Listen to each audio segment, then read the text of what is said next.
On va commencer dès maintenant. Je vais rapidement me présenter. Donc moi, je suis Fabien Dulcir, je suis responsable de l'Observatoire régional emploi-formation de Cap Métiers. Et le webinaire d'aujourd'hui a pour objet de vous faire une présentation des travaux de l'Observatoire de l'alternance, donc qui est porté par Cap Métiers en partenariat avec la Directe Nouvelle-Aquitaine et avec la région Nouvelle-Aquitaine. Donc, pourquoi ce webinaire? Donc, c'est une nouveauté pour nous. Donc, je vous demande d'être un peu indulgent si on a des problèmes techniques parce qu'on essuie un peu les plates. C'est la première fois que nous procédons de cette manière-là, parce que cette présentation a été dictée par les événements actuels. Puisque l'objectif, c'était quand même d'en faire une restitution et de communiquer ces résultats-là. Donc, on va vous communiquer les résultats de cet observatoire de l'alternance avec les différents supports également que nous produisons dans ce cadre-là.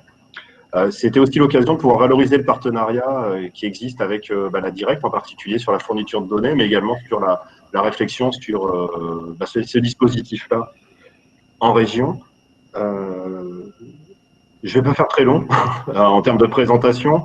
On est sur un format qui est très court, qui est un format d'1 heure, tout simplement parce que d'une part, les statistiques peuvent paraître un peu rébarbatives. Donc, je vous soulève tout de suite, on a fait en sorte d'avoir une présentation qui soit la plus dynamique possible. Alors, vous n'allez pas échapper aux chiffres, mais on fait en sorte d'avoir quelque chose qui soit assez vivant et vous donner un premier niveau d'information pour vous donner ensuite envie d'aller un peu plus loin sur les productions plus étayées qui sont disponibles sur notre site et que Mélanie vous présentera succinctement tout à l'heure. Également, toujours en termes d'organisation, les micros sont coupés. Il n'y a pas besoin de couper vos micros, parce qu'il n'y a pas de micro. En revanche, je pense que certains ont déjà eu à l'utiliser. On a un chat. Et on a déjà des gens qui nous souhaitent le bonjour et qui ont déjà commencé à communiquer. Et donc, on va utiliser ce chat-là. C'est moi qui vais faire le médiateur. Et en fonction des questions que vous posez, on essaiera d'y répondre en tant que tel, mais à la fin de la présentation de Cap Métiers, puisque dans un premier temps, c'est une présentation de Cap Métiers. Et ensuite, c'est une présentation de la Directe qui consiste en une enquête, une restitution d'une enquête qui a été réalisée auprès des établissements employeurs de l'alternance. Donc Mélanie, je te laisse te présenter et je te laisse commencer. D'accord. Alors bonjour à tous, Mélanie Cunin, donc je suis chargée d'études à l'Observatoire de l'alternance à Cap Métiers Nouvelle-Aquitaine. Et donc comme vous l'aurez compris, l'intérêt pour moi c'est de vous présenter d'abord comment l'alternance est utilisée en région. C'est aussi une manière de vous guider dans nos dernières publications. Cette présentation se passe en 2 temps. La première, ça va être un état des lieux de l'alternance, un point de vue plutôt global, avec les données 2019, puisque ce sont les dernières dont nous disposons. Et ensuite, la deuxième partie sera synthétique et l'objectif, c'est vraiment de vous montrer un portrait type du bénéficiaire de contrat de professionnalisation, comme du coup le profil type aussi pour les apprentis. Alors, vous le savez, le regard de l'alternance a beaucoup évolué ces dernières années. C'est devenu un système qui est bénéfique à la fois pour les entreprises comme pour les jeunes diplômés. Et pour le coup, les orientations politiques sont favorables à son dynamisme et à son maintien, d'autant plus aujourd'hui dans le contexte de crise sanitaire dans lequel on se situe. Pour le coup, comment la région consomme l'alternance aujourd'hui, donc en volume, en évolution et puis aussi en termes de signature mensuelle. L'alternance représente quoi? 43 300 contrats signés en 2019 en région. Ça représente 1,9% des actifs occupés en région. Et on le compare au niveau national, c'est 2%. Donc vous voyez, on est dans la moyenne nationale en termes de masse. Plus de contrats d'apprentissage comme au niveau national également. Les entreprises néo-aquitaines, elles recrutent de plus en plus de contrats en alternance et ce, depuis 2017 en moyenne et par année, ça représente plus 4% de contrats signés. C'est 3 points de moins par contre par rapport à l'évolution nationale. Mais il faut savoir que chez nous, l'alternance a évolué, a été particulièrement dynamique sur l'année 2018. Et puis, vous allez voir par la suite, il y a des territoires qui ont une croissance bien plus importante, comme dans certains secteurs également. Donc, ça reste une moyenne.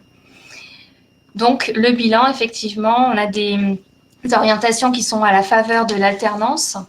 Et le recours en région s'en ressent également sur ces termes-là, si ce n'est que on a toujours la même saisonnalité dans les signatures de contrats, puisque, et c'est très stable depuis des années, on a quasiment la moitié des contrats qui sont signés sur le mois de septembre. Ok, Oui, alors j'en étais là, 44 000, 4%, 50% des contrats signés au mois de septembre. c'est plus rapide Je pour prendre des continue? notes. C'est plus rapide et succinct. Oui, allez-y. Allez, le recrutement des alternants donc, est un enjeu également pour les territoires. Alors, quel territoire va recruter en alternance? Puis comment ça va évoluer? Vous trouverez cette carte dans une de nos publications. C'est le document synthétique qui se nomme le Cap sur l'essentiel, alternance en Nouvelle-Aquitaine en 2019. Cette carte, elle montre la répartition d'abord des contrats avec la taille des bulles. Ce qu'on peut retenir, c'est que la répartition, eh bien, elle se fait de la même manière que la répartition des actifs occupés. C'est très lié au tissu économique et ça, on le sait. Si ce n'est une légère surreprésentation des contrats girondins et un peu plus pour les contrats de pro. Bon, ça signifie qu'il y a une concentration des contrats de pro un peu davantage dans les métropoles et sur la côte atlantique. Un autre enjeu pour les territoires, c'est la faible mobilité des bénéficiaires. Ça aussi, c'est connu, mais c'est vrai que c'est un enjeu important à la fois, vous, en tant qu'organisme de formation et entreprise accueillant un alternant. Et enfin, toujours pour parler de la dynamique de l'alternance en région, il y a des départements. Alors, vous avez cette analyse aussi par zone d'emploi, par bassin d'emploi dans nos tableaux de bord. Mais voilà, le Lot-et-Garonne et la Creuse ressortent comme dynamique. Ils enregistrent 9% de croissance à peu près sur la même période, donc 2017-2019. Ce sont les départements donc en gris foncé. Partout ailleurs, ça augmente. Et puis le nord de la région avec les Deux-Sèvres et la Vienne qui sont en recul de signature de contrat. Le recrutement d'alternance est également un enjeu pour les établissements employeurs. Alors là, je vais parler uniquement du côté des entreprises qui emploient des alternants. Donc là, quels sont les établissements qui recrutent? Et puis, par exemple, quel niveau de qualification sont recrutés? On peut retenir que la moitié des entreprises utilisatrices de l'alternance sont des TPE, donc des entreprises de moins de 10 salariés. On peut également dire que plus l'entreprise compte de salariés, plus le niveau de qualification qu'elle recrute augmente, enfin qui est préparé augmente. Une autre chose intéressante, c'est que la taille va aussi influencer sur le type de contrat et sur la qualification préparée en alternance. Ainsi, alors même si c'est dans les grandes lignes, mais dans les contrats de professionnalisation, la part des PME et des grandes entreprises signataires est plus importante que dans le cadre des signatures de contrats d'apprentissage, où là, ce sont les TPE qui sont majoritaires. Et puis, le niveau de qualification préparé, supérieur au baccalauréat, est bien plus important pour les contrats de professionnalisation et l'est encore plus lorsqu'il est signé par une grande entreprise. Alors que le niveau 3, donc CAP, BEP, préparé en contrat d'apprentissage, reste le niveau le plus préparé et il l'est d'autant plus qu'il est signé par des TPE. Un autre enjeu, c'est le secteur employeur. Alors, quel secteur recrute? Est-ce qu'il y a des secteurs qui ont recours traditionnellement à l'alternance? Et puis, selon les secteurs, comment ça évolue également? 66% des contrats en alternance se font dans des entreprises relevant du tertiaire. Alors, on est au niveau du poids économique, le tertiaire représente les 3/4, je crois, de l'économie régionale. Voilà, on a un volume important pour les contrats en alternance dans ce même sens. Il y a un secteur qui recrute beaucoup, c'est-à-dire qui recrute un volume important, c'est le commerce, puisqu'il va concentrer 21% des contrats. Et dans le commerce, c'est autant le commerce réparation auto que le commerce de détail, de gros, etc. C'est réparti dans cet ensemble d'activités-là. En termes de dynamique, on a des secteurs d'activité qui, pour l'alternance, vont recruter davantage toujours sur cette même période 2017-2019. C'est le secteur de la santé et puis des services administratifs. A contrario, le secteur du transport, entreposage et logistique, lui, est un secteur qui est en recul.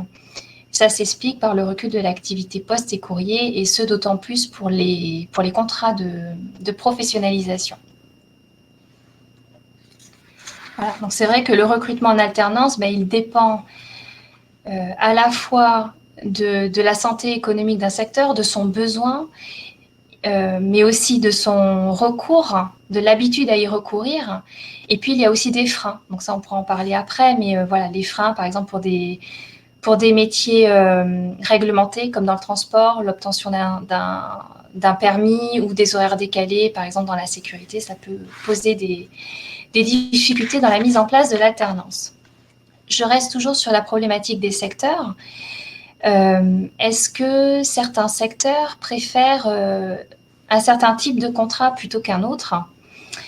Et les secteurs évoluent-ils tous dans le même sens? Pardon. Alors, il y a une légère surreprésentation sectorielle. Pour les contrats de pro, donc en orangé, c'est le tertiaire qui est surreprésenté par rapport au poids que le tertiaire occupe dans l'économie régionale. Et pour le contrat de professionnalisation, c'est le secteur d'activité de la construction et celui de l'industrie qui est légèrement surreprésenté dans ces contrats. Concernant l'évolution, qu'elle soit positive ou négative, là vous avez le catalogue des évolutions.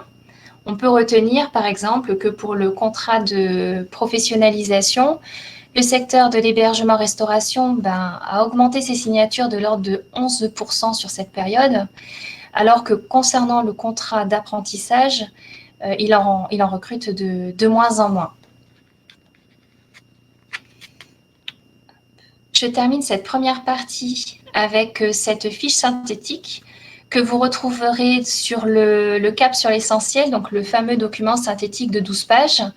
Et là, vous aurez à la fois le secteur, donc 5 fiches, le secteur donc, de l'industrie que vous voyez là, le secteur agricole, le secteur de la construction, le secteur commerce et services auto, et le secteur du tertiaire, hors commerce et services auto, avec ces différents éléments, des chiffres clés, la répartition par type de contrat, par secteur d'activité, certification et niveau visé. Donc, ça m'amène à la deuxième partie de cette présentation. Pour le coup, je vous invite à télécharger nos tableaux de bord qui sont des documents plus cossus et plus détaillés. Vous aurez des détails par secteur d'activité, par spécialité de formation, avec des idées de parcours, etc. En tout cas, là, je vais vous dresser le profil type pour les bénéficiaires du contrat de professionnalisation. Tout d'abord, cela concernait en 2019 15 300 contrats de professionnalisation. Ces contrats sont plus féminisés que chez les apprentis. C'est 12 points de plus de filles signataires chez les contrats de professionnalisation comparés aux apprentis. L'âge moyen, il est plus élevé que pour les apprentis, mais ça, c'est à la fois lié aux conditions d'accès à ce type de contrat. Et puis, on le voit d'autant plus selon la situation à l'entrée du signataire, c'est-à-dire avant que le contrat soit signé, puisque la moitié des bénéficiaires étaient salariés ou demandeurs d'emploi. Par conséquent, le niveau de qualification, il n'est forcément pas le même, puisque les 3/4 des bénéficiaires détiennent au moins un niveau bac à l'entrée dans ce dispositif de formation. Puis on comptabilise 1,2% de bénéficiaires en situation de handicap. Quelles formations sont préparées en contrat de professionnalisation? 50% préparent un niveau équivalent ou inférieur à celui détenu à l'entrée. C'est là qu'on n'est pas sur la même logique que l'apprentissage. On est sur des logiques de réorientation, de reconversion, d'insertion professionnelle. Et donc, ce public-là, 7 sur 10 prépare un niveau supérieur au bac. Voilà. Donc, ça complète les propos juste avant. Pour information, 50% d'entre eux préparent un diplôme dans le domaine de formation, échange et gestion. Et c'est surtout dans le commerce et la vente qu'ils se concentrent. Et voici le listing des 4 certifications les plus préparées, sachant que ce n'est pas un véritable top 4, comme le peut l'être le top 4 des contrats d'apprentissage, puisqu'on a de plus gros volumes et des certifications qui regroupent aussi des effectifs notables. Donc, je passe assez vite. Maintenant, le profil des apprentis. Donc, ça concerne 29 000 contrats d'apprentissage en 2019, moins d'apprentis IES que les contrats de professionnalisation. L'âge moyen est plus jeune, mais c'est aussi lié aux conditions d'accès à ce type de contrat.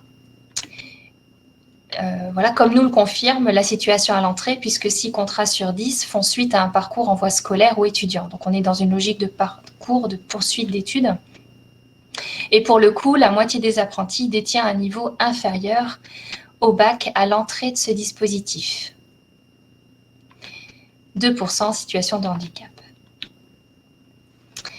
Quelles formations sont préparées en apprentissage? Alors, on est dans la logique complètement différente que par rapport au contrat de professionnalisation. Ici, 82% préparent un niveau de qualification supérieur à celui détenu à l'entrée. Donc, on est dans une dynamique de progression. Et 7 apprentis sur 10 préparent au maximum un niveau bac. Donc, on est sur du niveau 3 et du niveau 4. La moitié de ces apprentis sont formés soit dans échange et gestion, dans le gros domaine échange et gestion. Dedans, il y a surtout commerce, vente, comptabilité et gestion. Et l'autre partie, principalement, c'est dans la transformation, notamment agroalimentaire et dans les énergies. Les certifications les plus préparées, vous avez le top 4. Je vous invite à aller dans le tableau de bord des contrats de professionnalisation parce que vous allez trouver des éléments sur l'apprenti, il démarre l'alternance avec tel niveau, et vers quelle certification il va aller. Donc, par exemple, l'apprenti de niveau 3, majoritairement, il va aller vers du métier de bouche, où le BTS va être particulièrement attractif pour les bacheliers. C'est ce type d'éléments que vous allez pouvoir y trouver. 2 autres indicateurs, le taux de réussite aux examens, donc c'est celui de 2018, mais on retient que plus de 80% des apprentis réussissent à leur examen et que les 3/4 des apprentis sortants en 2018 ont trouvé un emploi 7 mois après la fin de la formation. Juste avant de terminer cette première partie du webinaire, je fais un zoom sur la bourse de l'alternance. Donc, c'est le site qui permet, entre autres, de déposer pour les entreprises une offre en alternance et aux futurs alternants de pouvoir y candidater. L'alternance, voilà, c'est un plus pour les entreprises. Ça représente 11 600 offres de contrats proposées. C'est un plus parce que ça permet de trouver des profils, des compétences, surtout sur des métiers où les compétences font rage, comme dans la finance ou dans les assurances, par exemple. C'est aussi un enjeu pour lorsqu'il y a des difficultés de recrutement, donc de pouvoir recruter et former selon ses besoins. Et puis, c'est un plus d'employabilité pour les jeunes. Et donc, 9 000 candidatures ont été déposées sur le site en 2019. Voici donc les différentes publications dont j'ai pu vous faire part pendant cette présentation rapide et succincte, je le sais. Mais si vous souhaitez aller plus loin, surtout n'hésitez pas à poser vos questions sur le chat.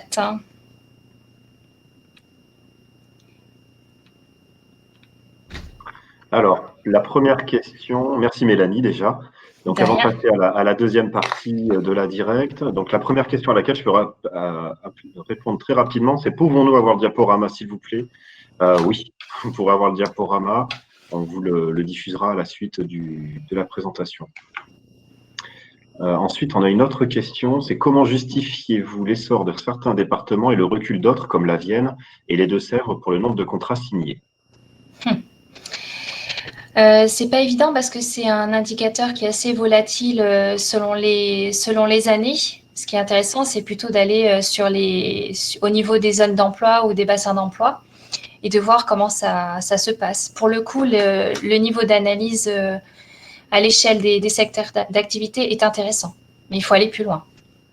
C'est ça, c'est ce que tu l'expliquais tout à l'heure très bien, c'est-à-dire que c'est aussi lié à une activité économique, hein, c'est un contrat de travail. Donc bien évidemment, on a aussi eu des éléments avec la crise actuelle concernant le nombre de contrats. Donc effectivement, c'est quand même très variable en fonction à la fois du secteur d'activité, de la conjoncture qui leur est associée. Ensuite, ce qu'il ne faut pas oublier également, c'est qu'on est sur des chiffres, sur une volumétrie qui est relativement faible. Donc, on peut avoir 10 ou 20 contrats qui tout de suite font une petite baisse ou un peu plus marquée en fonction des années. Donc, il y a un caractère aussi conjoncturel. Et voilà, je pense que c'est lié, comme l'explique Mélanie, à la caractéristique des secteurs d'activité sur ces départements-là.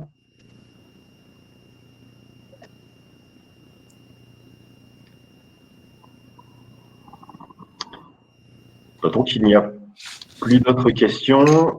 Pas de regret. Bon, à la limite, à la fin du... disposez-vous de données pour l'enseignement supérieur? Donc, vous voulez parler de formation dans l'enseignement supérieur? Ou de secteur d'activité de l'enseignement supérieur? Parce que si c'est des données concernant les formations post-bac, effectivement, nos tables de bord tiennent compte de ces indications-là.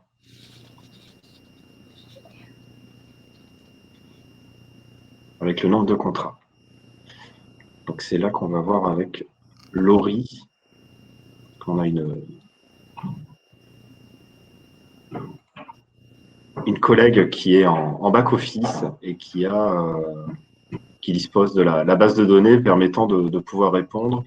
Donc, les formations du supérieur, vous les voulez globales, c'est-à-dire à la fois en contrat de professionnalisation et en contrat d'apprentissage. On a pu voir qu'essentiellement, c'était des contrats de professionnalisation pour beaucoup. Oui. Donc, oui, on a ces données-là. On va peut-être, je ne sais pas si on va être en mesure de pouvoir vous les donner en direct, mais toujours est-il que ce sont des informations qui sont disponibles à la fois dans la synthèse pour avoir une vision globale, mais également dans les différentes publications.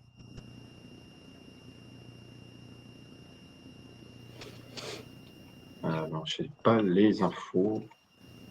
Ce qu'on fait, c'est qu'on va passer pour avoir des données un peu plus détaillées, on fera après. On va passer à l'enquête de la directe sur le point de vue des employeurs néo-aquitains. Et je te laisse la parole, Olivier. Merci Fabien. Bonjour à toutes et à tous.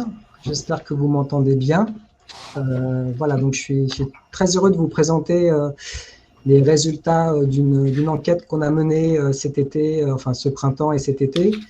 Donc je me présente, Olivier Dufour, responsable du service études statistiques de la Directe Nouvelle-Aquitaine. Et je vais présenter avec mes collègues Éric Léron et Jérôme Scarabello, qui sont au service statistique, donc les principaux résultats d'une enquête qu'on a menée auprès des employeurs donc de la Nouvelle-Aquitaine sur leur perception et leur point de vue de ce dispositif de l'alternance et en particulier du contrat d'apprentissage. Donc peut-être, je vais vous rappeler quelques points d'actualité, de contexte et d'enjeux. Alors comme vous le savez, l'apprentissage, c'est une politique publique d'importance pour l'État. Alors, autant avant que pendant et après la crise sanitaire que l'on vit tous, comme moyen peut-être de permettre une meilleure insertion des jeunes sur le marché du travail. Alors, cette enquête a été menée auprès de 3100 établissements donc, qui ont reçu une lettre qui leur permet ensuite d'aller remplir le questionnaire sur un lien Internet. Peut-être les deux points importants, c'est qu'en fait, il n'y a pas beaucoup d'enquêtes autour de l'apprentissage vues par les employeurs. Il y a beaucoup d'enquêtes auprès des apprentis, que ce soit au niveau régional, mais aussi au niveau national. La DARES mène régulièrement des enquêtes, mais ils interrogent la plupart du temps les apprentis. Et donc, en termes d'informations disponibles, c'est plutôt rare d'avoir une enquête qui interrogent directement les établissements employeurs. Donc, c'est un petit peu la valeur ajoutée spécifique de notre action récente. Et bien sûr, l'objectif, c'est d'apporter des éléments de connaissance et puis aussi peut-être de repérer quelques points faibles, quelques points forts de ce dispositif, mais toujours, je le répète parce que c'est le point clé de l'enquête, vu par les employeurs. Quelques mots de méthodologie peut-être avant de rentrer plus dans le détail des principaux résultats. Donc, c'est la slide suivante. Donc, comme je vous le disais, on a interrogé à peu près 3000 établissements. Alors, nous avons un échantillon, nous avons choisi un échantillon, construit un échantillon représentatif du tissu économique des établissements qui ont utilisé le dispositif de l'apprentissage en 2018. Alors, un échantillon représentatif à la fois au niveau des territoires, puisque tous les départements de la région sont couverts, mais également au niveau du secteur d'activité qui utilise ce dispositif traditionnellement, ainsi qu'au niveau de la taille de l'établissement. Alors, comme vous le savez, on est en pleine crise sanitaire et on a commencé notre enquête au tout début du confinement, en quelque sorte, quelques jours avant l'annonce du premier confinement. Donc, ça a un petit peu perturbé, on imagine, le taux de réponse, le retour des questionnaires. Donc, on a réussi quand même à obtenir 389 questionnaires remplis, ce qui représente à peu près un taux de réponse de 12%. Donc, on aurait espéré un mieux, mais bon, le contexte étant un peu difficile, on n'est quand même pas trop mécontent d'avoir eu au moins près de 400 réponses. Nous avons également doublé cette enquête quantitative par des entretiens semi-directifs que nous avons réalisés cet été auprès de différents établissements, de différents secteurs d'activité. Et une dernière précision, avant qu'on rentre dans le détail des résultats, nous avons également fait une relance au cours de la première phase quantitative, une relance d'une partie de l'échantillon par mail.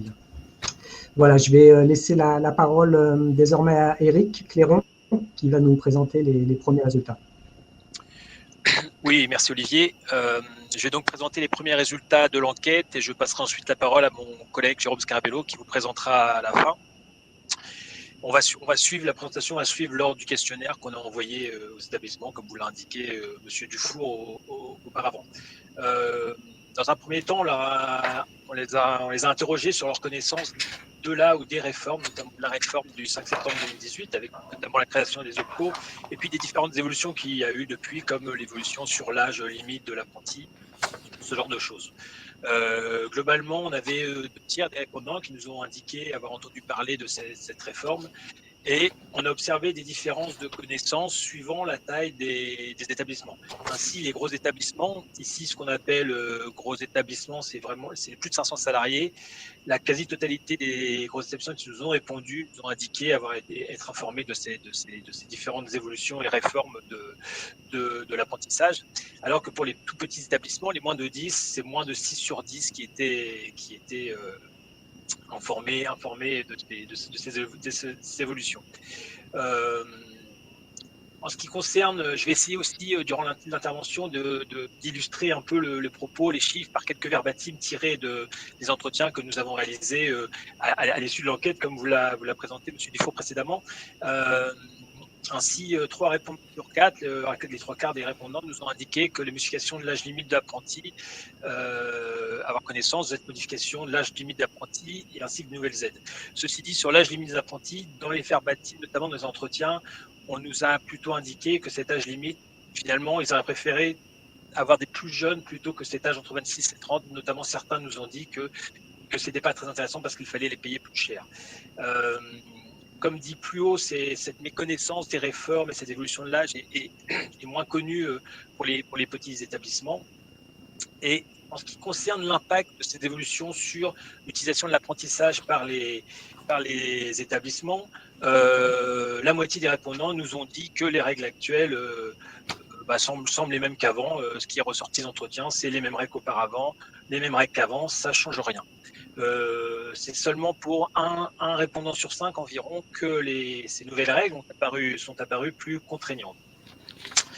Est-ce qu'on peut changer de slide ? Ensuite, on les a interrogés sur ce que nous, on a appelé ici dans la présentation les acteurs de l'écosystème d'apprentissage, c'est-à-dire d'une part les OPCO et ensuite les organismes de formation sur leur lien avec ces acteurs de l'écosystème. Voilà. Alors, dans un premier temps, on les a interrogés sur les OPCO et ce qui est ressorti des répondants, c'est que 8 établissements sur 10 nous indiquent ne pas avoir été conseillés par leur OPCO sur l'ensemble des démarches liées à l'apprentissage. En termes de contact avec les OPCO, on observe un vrai effet taille, puisque sur les petits établissements, seul 1 sur 10 est en contact, nous dit être en contact avec son OPCO, alors que c'est 1 sur 3 pour les établissements de plus de 50 salariés. Pour aller plus dans le détail sur cette question du rapport avec les OPCO, on leur a demandé de citer le nom de leur OPCO, et 2 sur 10 ont cité leur nom de leur OPCO, 8 sur 10 ne le citent pas. On a regardé si en dehors de l'effet taille, il y avait un effet secteur d'activité, même s'il faut être prudent parce que, comme dit précédemment, on a un taux de réponse qui était relativement restreint, mais on n'a pas observé d'effet secteur d'activité sur leur connaissance de l'OPCO. Dans les entretiens, la plupart nous ont dit qu'on ne savait pas ce que c'était, mais certains ont précisé que c'était plutôt le comptable qui s'occupait de ça, donc eux ne savaient pas vraiment. Slide suivant. Donc, autre acteur de l'écosystème, les organismes de formation. Les établissements nous ont indiqué être en lien avec l'organisme de formation pour l'extrême majorité d'entre eux, puisque plus de 9 sur 10 nous ont dit être en lien avec leur organisme de formation. Et on leur a demandé ce qu'ils pensaient de la formation par rapport à ce que l'apprenti fait dans l'établissement. Et ils ont trouvé la plupart du temps une formation en adéquation avec le travail demandé à l'apprenti. On leur a demandé aussi ce qu'ils pensaient de ce rythme qui est tout à fait particulier d'être une semaine en entreprise et une semaine dans l'organisme de formation. Et pour 8 sur 10, 80% des répondants, ce rythme d'alternance formation-travail adapté, ils trouvaient ça adapté finalement à la vie de l'entreprise, le fait que l'apprenti fait une semaine en formation, une semaine en établissement. Dans les échanges qu'on leur a posés, ils nous ont suggéré quelques pistes pour éventuellement améliorer l'apprentissage, la vision que peuvent avoir les jeunes de l'apprentissage, c'est-à-dire d'organiser des stages de pré-apprentissage ou des visites d'entreprise, d'avoir des échanges plus intenses avec les organismes de formation. Ce genre d'éléments sont un peu ressortis notamment dans les échanges qu'on a eus post-enquête. Mais la plupart des échanges post-enquête, ils ont indiqué être très régulièrement en lien avec l'organisme de formation. On les a ensuite interrogés sur comment a été recruté, comment a été trouvé l'apprenti, quel est le prescripteur de l'apprenti. Et pour la moitié des répondants, le prescripteur de l'apprenti, c'est l'apprenti lui-même. C'est-à-dire qu'il y a eu une candidature spontanée pour un recrutement sur 2. C'est une candidature spontanée qui est la cause du recrutement de l'apprenti.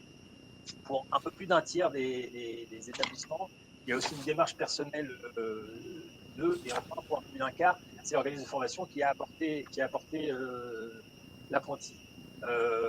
Les autres causes étant beaucoup plus restreintes, notamment on voit Pôle emploi et les petites annonces très très très rares. On peut rajouter un élément qui aurait pu être dans les acteurs écosystèmes, c'est la famille qui a été très présente dans les entretiens. Pas dans l'enquête en elle-même, l'entretien, les établissements que nous avons rencontrés nous ont beaucoup parlé de la famille et de l'importance de la famille qui accompagne l'apprenti dans la démarche d'apprentissage, notamment qui peut être un frein au recrutement de l'apprenti, les liens qui peuvent exister entre l'établissement et justement la famille de l'apprenti. Enfin, pour ma partie, on a essayé de voir pourquoi ils recrutaient des apprentis. Voilà, quelles étaient les raisons du recrutement d'apprentis, c'est leur souhait à travers le fait de prendre des apprentis, de signer des contrats d'apprentissage. Il est apparu que c'est vraiment une logique de ressources humaines et d'anticipation des besoins de l'entreprise à venir, une vision à long terme des besoins de recrutement. L'apprentissage est clairement vu dans ce qu'on a vu dans l'enquête comme une filière de recrutement à part entière. c'est vraiment une démarche d'acquisition de compétences, d'apport de qualification. C'est dans les Ferbatimes, on a notamment pour en citer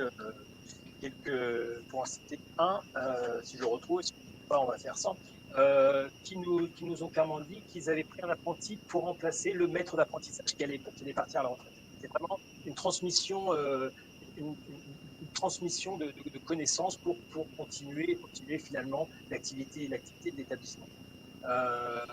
On leur a donc demandé de classer les motifs d'embauche cités, et je vais vous juste présenter le premier motif d'embauche cité. On voit clairement d'un côté que c'est ce que je disais plus haut, préparer une embauche, une future qualification. Il y a aussi ce qui est beaucoup ressorti dans les entretiens, c'est aider un jeune. C'est ce côté un peu social de l'apprentissage. Alors qu'à l'inverse, typiquement, l'élément qui ressort très peu, c'est bénéficier d'une main-d'œuvre moins chère. Voilà. C'est clairement une vision de préparer une embauche, une vision de recrutement à long terme, et pas juste d'avoir un apprenti, d'avoir quelqu'un pendant 2 ans, le temps de la durée de l'apprentissage.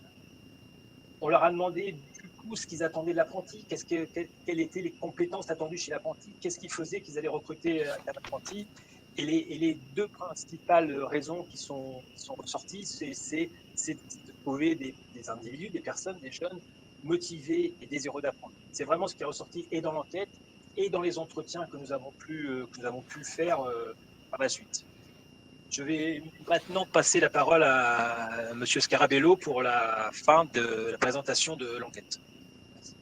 Merci Eric. Je vais faire au plus vite, il reste à peu près 3-4 minutes. Je vais aller à l'essentiel, sachant que ce que vous avez ici sur les diapos correspond à l'essentiel de ce que je vais dire. Concernant d'abord la question du tutorat, il ressortait que 9% des répondants déclaraient ne pas avoir désigné de tuteur. Alors, il pouvait s'agir d'un non-respect ou au manquement à une obligation légale, mais aussi d'un souci de perception de la notion de tuteur, finalement.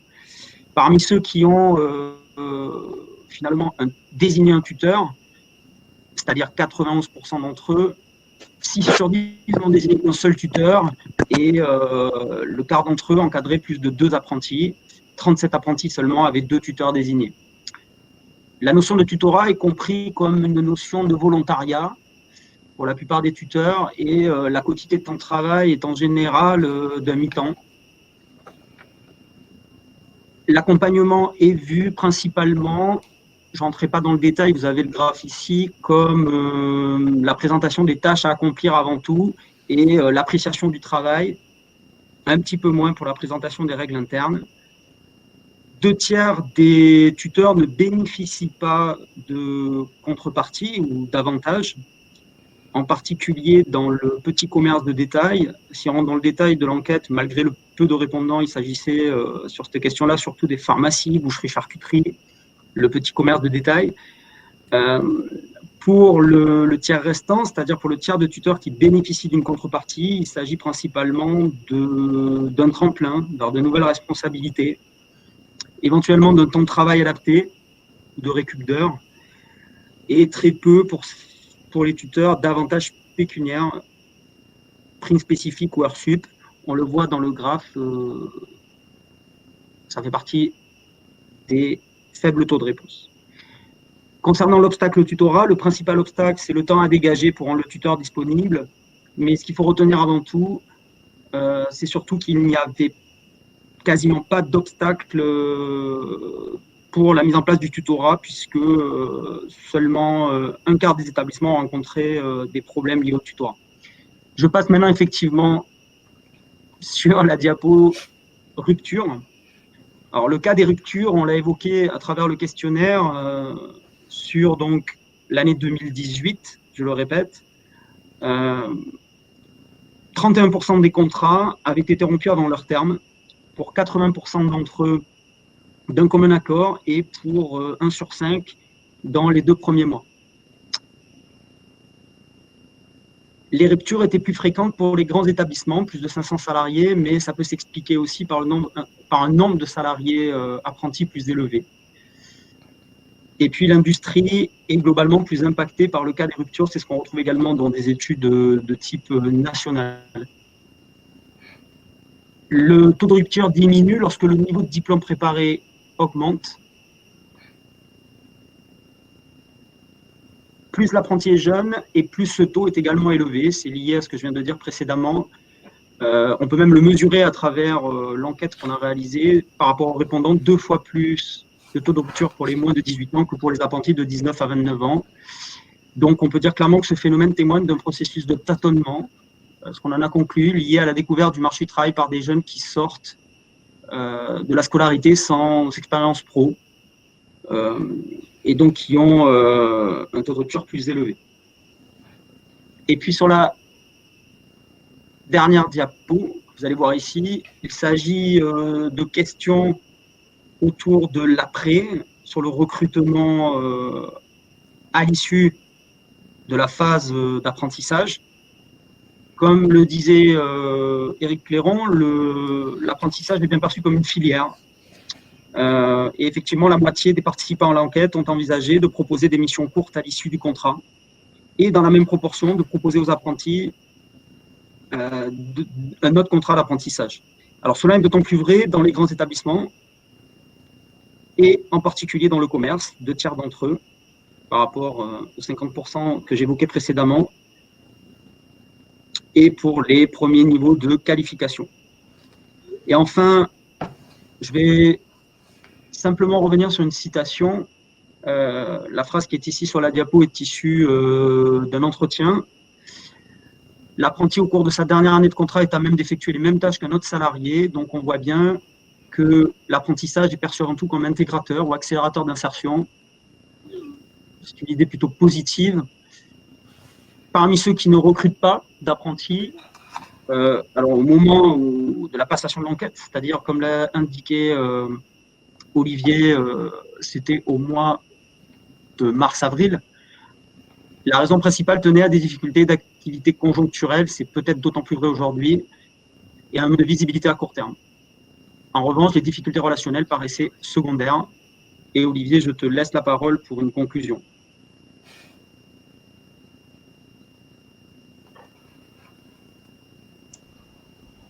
Oui, merci. Une conclusion, plutôt peut-être une petite question, une ouverture pour la discussion. Comme tu l'as dit, la question de l'après, du recrutement, des apprentis ayant fait leur formation, bon, bah, c'est la grande question clé de 2020-2021. Il est vrai qu'on n'a pas beaucoup de statistiques aujourd'hui pour l'année 2020, mais je crois que c'est la grande question et plus largement la question de l'emploi des jeunes dans la situation économique telle qu'on la connaît depuis maintenant, depuis le mois de mars, qui est quand même relativement inédite. Et je pense qu'il y aura, pour ma part, c'est un sentiment qu'il y aura vraiment une différenciation entre secteurs, hein, puisque compte tenu des mesures de confinement et de fermeture administrative, je pense que cet état de fait aura un fort impact sur et le recrutement des apprentis ayant effectué leur formation et peut-être aussi sur l'accueil de nouveaux apprentis et la signature de nouveaux contrats d'apprentissage. Donc, disons, un grand point d'interrogation. Peut-être, Fabien, tu peux reprendre.